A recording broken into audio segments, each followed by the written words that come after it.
l'histoire d'un huis clos familial, l'histoire d'une famille, la famille L, avec le père, la mère, la fille, la bonne. Et que cette histoire interroge les rôles dans lesquels on est placé par la société. Sclérosé. Les rôles un peu sclérosés. Quand il neigeait, il disait tout heureux. J'adore cette première neige, elle est si fraîche. Et quand elle lui demandait s'il aimait la poésie de Valérie, il répondait. Oh ouais, très intéressant. Ouais. Et puis il rougissait un peu et changeait de conversation. Il était parfaitement content de la vie et de lui-même. Ici au Reflet, on est habituellement plutôt un théâtre d'accueil et là du coup c'est une création. Le collectif Claire va présenter pour la première fois mardi prochain en fait le spectacle. Le Reflet vient de signer une convention avec le canton de Vaud et la ville de Vevey qui permet de financer en fait les projets de compagnies émergentes et de la région. Donc pour nous c'est vraiment génial de pouvoir accueillir une jeune compagnie comme celle-là qui vient vraiment d'ici. Et puis pour eux c'est l'opportunité de jouer quand même dans une grande salle. Donc on est content de pouvoir leur offrir ce plateau-là. Plus embrouillé, moins digéré, moins sain en fait, extériorisé.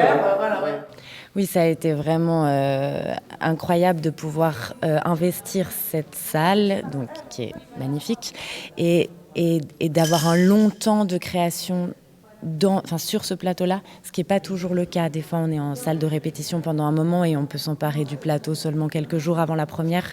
Nous, on a eu la chance de faire un peu plus de 2 semaines et ça, c'était vraiment incroyable. Mais le moyen était trop peu sûr. Se jeter par la fenêtre.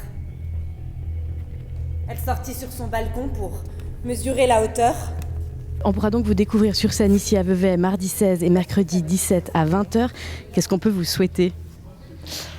On peut nous souhaiter une belle rencontre avec le public. Je crois que c'est de ça dont on a hâte maintenant, c'est de partager ce travail-là et de pouvoir en discuter, voir ce que ça éveille. Et puis il y a aussi, sur notre désir de création premier, c'est aussi que la rencontre avec Catherine Colomb se fasse aussi, quoi, parce que pour nous ça a été un vrai coup de cœur d'une autrice qu'on connaissait pas jusqu'à présent et qu'on est on a vraiment hâte aussi de faire découvrir, je pense, à plein de gens qui ne la connaissent pas non plus et voilà. En quoi avait-elle changé entre janvier et mars ? Autant aurait valu poser la question à un cadavre. Un homme aime une femme et puis cesse de l'aimer. C'est une histoire ordinaire. C'est curieux comme cela apparaît tout de suite moins usuel quand il s'agit de soi. Thérèse,